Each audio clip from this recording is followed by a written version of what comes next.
Hello friends, welcome to Bhavika's food. આજે આપણે super tasty એવા ભાવનગરી ગાંઠિયા બનાવીશું. તો મેં અહીંયા 500 ગ્રામ જેટલો ગાંઠિયાનો લોટ લઈ લીધો છે, એટલે કે ચણાનો લોટ. 500 ગ્રામમાં કદાચ થોડો એવો ઓછો હશે. તો સૌથી પહેલાં આપણે એમાં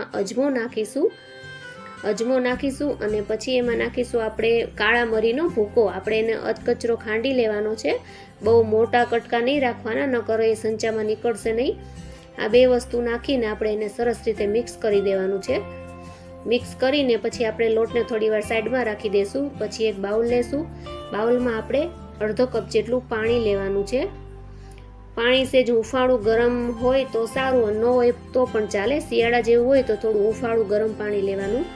અને એમાં આપણે જે માપથી પાણી લીધું છે એ જ માપથી આપણે અડધો કપ તેલ લેશું. બેનું માપ આપણે સરખું જ રાખવાનું છે. અને આ વસ્તુને આપણે સરસ રીતે મિક્સ કરી લેવાની છે. અને એમાં આપણે સ્વાદ મુજબ મીઠું નાખીશું. મીઠું થોડું મીડિયમ જ રાખવાનું છે, કારણ કે ચણાના લોટમાં પણ ખારાશ હોય છે થોડી. અને હવે એમાં આપણે સૌથી ઇમ્પોર્ટન્ટ વસ્તુ પાપડ ખાર નાખીશું. જે પાપડ બનાવી અને જેમાં આપણે ખારો નાખીએ છીએ, જે દરેક કરિયાણાની દુકાને મળતો હોય છે, એ પાપડ ખાર આપણે નાખવાનો છે. ચપટી એવો જ નાખવાનો છે. આ બધું નાખીને આપણે સરસ રીતે મિક્સ કરી દેવાનું છે. 1 થી 1.5 મિનિટ સુધી આપણે એને એકદમ હલાવવાનું છે. એકદમ એનો વ્હાઇટ કલર થઈ જશે ત્યાં સુધી આપણે એને મિક્સ કરી દેવાનું છે. જુઓ ફ્રેન્ડ્સ, આવી જ રીતે આપણે એને હલાવવાનું છે. એકદમ બધું એકરસ થઈ જવું જોઈએ. અને હવે આ પાણીથી આપણે લોટ બાંધીશું. જુઓ ફ્રેન્ડ્સ, આવી રીતનું થઈ જશે પાણી. હવે આપણે થોડું થોડું પાણી એડ કરીને સરસ મજાનો એકદમ સેમી સોફ્ટ લોટ બાંધી લેશું. પાણી ધીરે ધીરે જોઈએ એટલું જ નાખવાનું, નહીંતર લોટ એકદમ ઢીલો થઈ જશે તો ગાંઠિયા બરાબર નહીં પડે.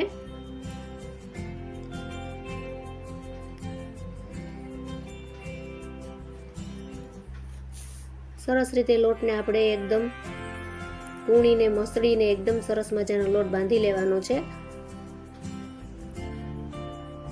આ બધું જ પાણી પૂરું થઈ જશે. આટલું માપ છે પાણીનું અને લોટનું, બંનેનું સરખું માપ છે.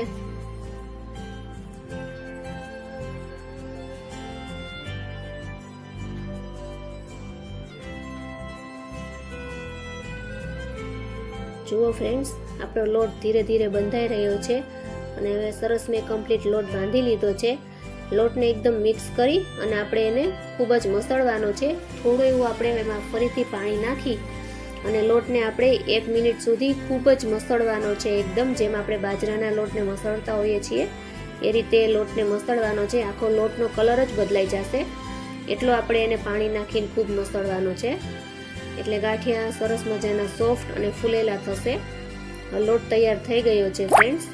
જો રેસ્ટ આપવો હોય તો 5-7 મિનિટ તમે આપી શકો છો. હવે મેં અહીંયા લોખંડની કડાઈ લઈ લીધી છે. એમાં મેં તેલ ગરમ થવા માટે રાખી દીધું છે અને સંચો લીધો છે. એમાં આપણે આ કાણાવાળી ચકરી લેવાની છે. એ જ ચકરીમાં આપણે ગાંઠિયા પાડીશું.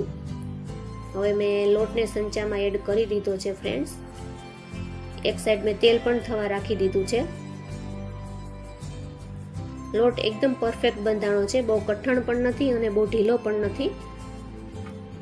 એટલે હવે આપણે સંચો બંધ કરી દઈશું અને એકદમ ધીરે ધીરે આપણે ગાંઠિયા પાડીશું. તેલ આપણે ગરમ થવા દેવાનું છે. જો તેલ ગરમ નહીં હોય તો ગાંઠિયા બરાબર નહીં થાય. જુઓ ફ્રેન્ડ્સ, આ રીતે આપણે ધીરે ધીરે ગાંઠિયા પાડીશું. થોડી વાર આપણે થવા દેવાના છે. તરત આપણે ઉલટાવી નથી નાખવાના ગાંઠિયાને, નકર બધા તૂટી જશે. થોડી વાર થાય પછી આપણે એને ઉલટાવીશું. જુઓ ફ્રેન્ડ્સ, એકદમ સરસ મજાની સુગંધ પણ આવી રહી છે. અત્યારે વેકેશનનો ટાઈમ છે તો બાળકો ઘરમાં ને ઘરમાં હોય તો નાની મોટી ભૂખ બાળકોને લાગતી હોય છે. તો આવી રીતે કંઈક ઘરમાં બનાવેલી વસ્તુ જો બાળકોને આપીએ તો સારું, બહારના નાસ્તા કરતાં. એટલે આ બધી વસ્તુ એકદમ ઇઝી અને જલ્દી બની જાય છે. ગરમીમાં આપણે રસોડામાં બહુ રહેવું પણ નથી પડતું અને ફટાફટ થઈ જાય છે. ચારે પણ તમે નાસ્તામાં ખાઈ શકો છો. છોકરાઓને લંચ બોક્સમાં કે ઘરે વેકેશન છે તો ઘરે ખાઈ શકે છે. જુઓ ફ્રેન્ડ્સ, એકદમ સુપર ટેસ્ટી કલર પણ સરસ અને સ્વાદ પણ સરસ. આવી રીતે હું બધા જ ગાંઠિયા તૈયાર કરી લઈશ. જુઓ ફ્રેન્ડ્સ, એકદમ સુપર દેખાય છે, એકદમ ફરસાણવાળાની દુકાનમાં હોય એ જ રીતે સોફ્ટ. જુઓ, હાથમાં એકદમ સરસ રીતે તૂટી જાય છે. By friends.